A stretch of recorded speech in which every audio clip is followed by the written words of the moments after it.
Post-fight recap edition number 1 right here for season 2 on the Double RT Boxing Show, and we are handing out scoops of that sauce for the victorious Lawrence Okolie.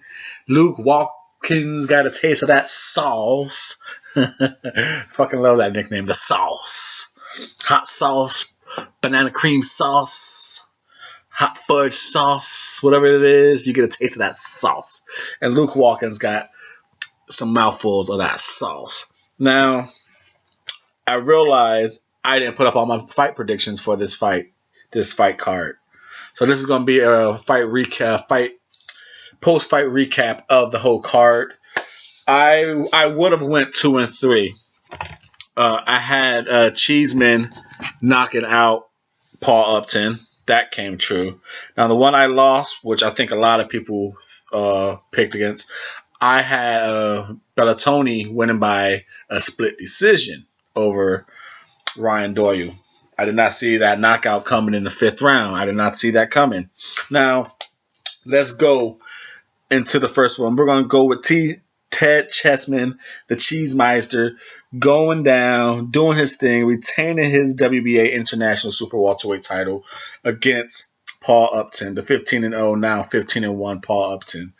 I had Cheese. I picked, but like I said, I didn't put the videos up, dumbass.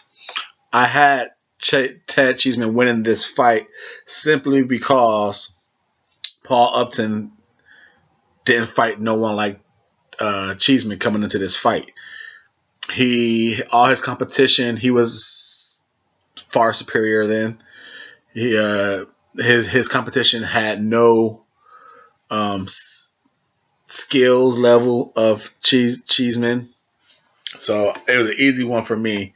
I think Cheeseman going into the fight, I thought he throws his punches are faster, his hands are faster. He could fight on back foot, fight about front foot. He could make it a dog fight. He could box, and that's basically what you saw. Cheeseman, he didn't really go into boxing mode. He just went in to whoop his ass. That's the only probably downfall to Ted Cheeseman. Sometimes he has to go against his own will. His own will is to go in there and whoop your ass. And I think he's a better fighter when he's actually boxing and then mixes it in to whoop your ass. But I think he just go and whoops your ass too fast because his punch selection is excellent. He could throw every punch in the book. He mixes up and down body work good. Hooks, jabs, feints. He mixes up power variations, speed variations. He throws setup punches, good feints with the jab. I like Ted Cheeseman from what I've seen. Like this is the second time I've seen him. My first time seeing him was when I picked against him on Carson Jones. I just didn't think he had the power and would be able to stop Carson Jones, but he proved me wrong, and I'm going to ride with him for a while until I see someone who I think he could beat him. Right now, I certainly didn't think Paul Upton was going to be the guy who would beat him. And in this fight, you can see Paul Upton was just outclassed. Cheeseman didn't respect anything coming back at him. And and that's his style. Like I said, he goes into fight, which sometimes I think he shouldn't. That could be his downfall. He might run into a punch he can't take, but he puts himself out there to be hit because he believes so highly in his combination fighting, his accuracy and his punching. Like I said, he doesn't miss too many punches. So Cheeseman came out, worked the body, worked the head, worked the hooks, worked the jabs, and Upton was just outclassed. He tried to. His best bet was to try and sit there and fight blow for blow, phone booth fight, and that's what Cheeseman wanted. Cheeseman wants you to try and fight that fight, run out of energy, leave yourself open, and crack. The theme of that card, of the Matchroom card, the next gen card, was aggression. The top 3 fights, Cheeseman fight, whoever controlled the aggression won. Bellotti, Doyle. Even though Bellotti had good moments in that fight, it was Doyle who controlled the aggression and pace of that fight. that pace suited Doyle better. Bellotti, like I said, I picked Bellotti to win on a split decision, depending on boxing. Even though he had higher knockouts, Doyle needed that style of fight. He can't box Bellotti. And I figured, okay, Bellotti will mix it up a little bit, stay on the outside, and just pick him apart. And then maybe get caught a couple rounds here and there. But overall, I thought Bellotti would box him. But no, Doyle came with the pressure. Bellotti answered it. And even when Doyle wasn't winning, I think like rounds 2, 3, even though when Bellotti was kind of having his moments, the pace was at a fast, rock'em sock'em robot pace. Like, even though, like I said, Bellotti was winning those moments, but it was a Ryan Doyle fight that Ryan Doyle was losing at those moments. It wasn't Bellotti winning a fight that he was dictating. He was still winning moments in a fight that Ryan Doyle was dictating. And he got caught in the moment of right away of just fighting. Ryan Doyle got him into a fight. It was a back and forth fight from round 1, each exchanging hooks. And like I said, going up from body work, and Ryan Doyle was just landing. He put a stamp on his right hand and just put it right on the envelope of Bellotti's face. He's like, oh, where are we going to send this envelope? Right on Bellotti's face. Give me another stamp. Put it right on Bellotti's face. And Bellotti could not get away from the right hand. And not only was it right hands, it was those neck snapping, like, oh, what an action fight, who's winning this round? Oh, right hand by Doyle. Even if you had any tough decision on who was winning the rounds, you see that right hand by Doyle, you see Bellotti's head snap, okay, I guess Ryan Doyle won that round. And just about every round, the fight only went 5 rounds, just about every round, Ryan Doyle landed at least 1 or 2 right hands that sent Bellotti's head up and the head hold, I said there was moments in the fight where Bellotti landed good shots, landed good combinations against the ropes when he had Ryan Doyle on the ropes. But like I said, it was you never felt like Bellotti had control of that fight. He had small moments in a brawling fight that Ryan Doyle was dictating. And in the 5th round, he just caught Ryan Doyle with a right hand again, stumbled on, hit him again, sent him down quick. Now, little controversy. I don't know if controversy or questionable you choose the term. Like I said, the referee stopped it. Damn, what's that big dude's referee? I want to say Ryan Howard. I don't know. He seems to be a heavy controversy UK referee. From what I've been watching and learning about UK, he's always mentioning some type of some shite, God, what's that big dude's name? But you guys know who I'm talking about. It seems like he's always mentioning something. He stopped it pretty fast. Reese was trying to get up. Was it just the warrior reflexes of him trying to get up and he couldn't get up? But he got up. Even when the referee stopped it, he got up like, I'm all right, am I right? And then, the commentators were saying, he's a champion. You should at least let him get to his feet to see, which I agree on this one. You should at least let him get to his feet. Gave him the mandatory standard 8 count. Then use your referee professional judgment. Look him in the eye. Say, was he glazy? Is he there? Even do the I know United States referees do it a lot. Hey, step this way, step that way. See how he reacts.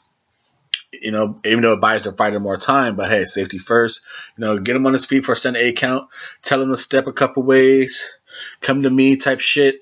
If after all that you feel he can't go, wave it off, but he didn't even give him the standard 8 count. So that's where I kind of had a problem with that area. If you're not going to give him a 10 count, you got to give him the standard 8 count and then use your professional wits on that one. But, new Commonwealth featherweight titleist Ryan Doyle TKOs Reese Bellotti in the 5th round. Good. Like I said, the theme was aggression. To Ted Cheeseman, straight aggression. Just put it on Paul Upton. Ryan Doyle, he just, like I said, I thought he was gonna get outboxed, but he said I'm never gonna try and box him. I'm gonna put the metal to the pedal, put forth some aggression. He coaxed Reese Bellotti into a all out dog fight, and Reese could not handle the power, even though he was the one with the higher knockout ratio. Just goes to tell you, numbers don't mean shit in boxing. It do not mean shit in boxing. And then we move on to the main event, the sauce. The sauce. If you want some more sauce, subscribe to the Double RT Boxing Show, because this show has the fucking sauce. I love that shit. The sauce. Lawrence Okolie. Just like I predicted, if you guys didn't see the prediction, we're doing something a little different this season. I won't do as many breakdown predictions by themselves. I'm going to include them in other shows, segments. I'm tied up with work, but I love the fucking boxing thing, so I'm going to try to do the predictions in other ways. Now the prediction was on season 2, episode 1, cruiserweight talk. I talked about Deontay Wilder going to the cruiserweights. Talked about this prediction fight, and I talked about just the cruiserweights in a 2-month span, who's been moving up and down in the rankings. If you haven't seen it, please support the show. Go check out season 1, and you'll see that in this prediction, I talk about the fight, and then I reveal my prediction at the very end. I chose the fight was going to be by knockout, and I chose Lawrence Okolie. And I said I felt Luke Watkins had better punch selection, better punch variation in the fight. Maybe questionable if he even had power. But I chose Lawrence Okolie because Luke Watkins gets hit too much by a jab. And right now, Lawrence is so raw and rugged. I fucking love him. I love the sauce. He's so raw and rugged that he just throws that jab. He gets you. The fucker's smooth. It's a little borderline dirty. It's a little borderline terrific. He throws the jab. Either you're going to duck his jab and he's just going to fucking slingshot a right, like semi-right hook to your gut, or uppercut as you ducking down. And if you ain't ducking down, he's going to hold you still so you can't. He's going to block your vision just like that and then fucking crack you with a right hand. So he's jabbing you, hold you, hard-ass uppercut to your gut, hold you, or blind your vision, right hook to your kidney, hold you, blind your vision, a right hook to your fucking chin. And he keeps the gap. Like I said, and just like in the prediction, I said that both their defenses suck right now, but Lawrence's defense right now is his jab. Who just sent me something? Jamal. Let's see what you're talking about. I'm over here doing a video and someone sends me a comment. Jamal Velocini. He asked me, can I please do a prediction on Crawford and Horn? Young man, I did do one. It's in season 1. I did do that prediction. I will answer him after this video. I chose Horn getting outboxed. He's going to be too strong for Crawford. Crawford's going to try and fight him. And you're going to realize this fucking guy is stronger than what I thought. I don't want to get embarrassed. I'm just going to outbox the shit out of him. That's what I thought. Now, back to the sauce. His defense is his gap control right now. Because I said his defense is the gap control, or he just grabs you. And that's what happens. That's what happened in this fight. Lawrence Okolie kept the distance, or he grabbed him. That's what Lawrence Okolie is right now.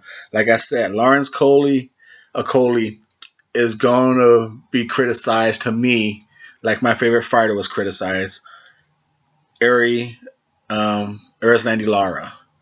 He only did enough to win. He never went into second gear.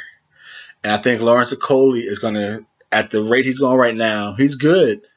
But he ain't going to do no more. He's going to jab, and throw that right hand, either a gut shot or a hook. Now, what Lawrence Okolie is fucking good at, oh my God, I love this guy.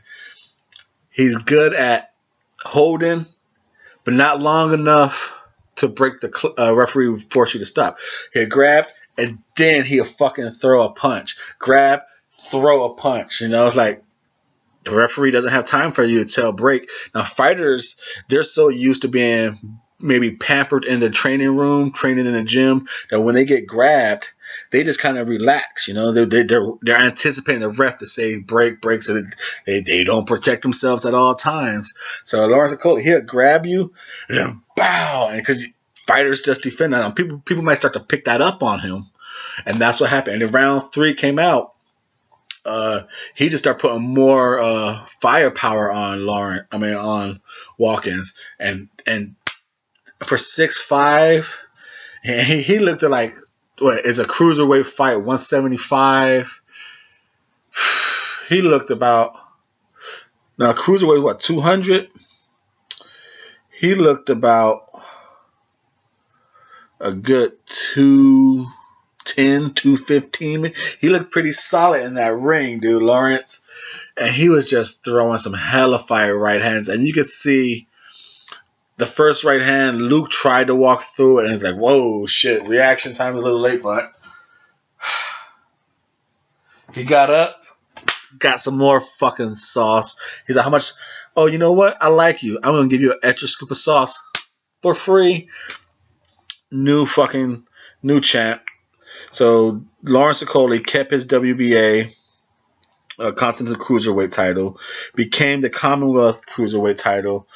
This is pretty good. He's 9-0 now, 7 knockouts. It just makes me want to know, like I said, the dude's rough and raw. Is he going to go fucking just straight whole gun stream, going for the top 15 in the WBA, or is he going to stay domestic for a while? Either way, like I said, I don't know too much domestic cruiserweight fights, you know. But like I said, this show's only started. This is season 2, going on year 2. So I just hope he doesn't end up in that Anthony Yarde because right now Anthony Yarde ranked number 2 by the WBO. I don't give a fuck if how slow your team wants to move you. Once you're ranked number 2, there is no fucking pacifier. Take mommy's titty out your mouth. You gotta fight, bro. You gotta fight, Yarde. So I hope Lawrence Okolie either stays domestic, because once you get into that ranking, once you crack that top 15, there is no fucking pacifier. You fight number 12, 13, 11. Once you're in that 15, there is no more domestic level shit. You're climbing the ladder, and that's why I want to see where Lawrence Okolie goes. So please, again, if you want some more scoops of the sauce, subscribe to the show, the Double RT Boxing Show. It's your boxing show. I'm just a host. Thumbs up. Thank you for your time and support.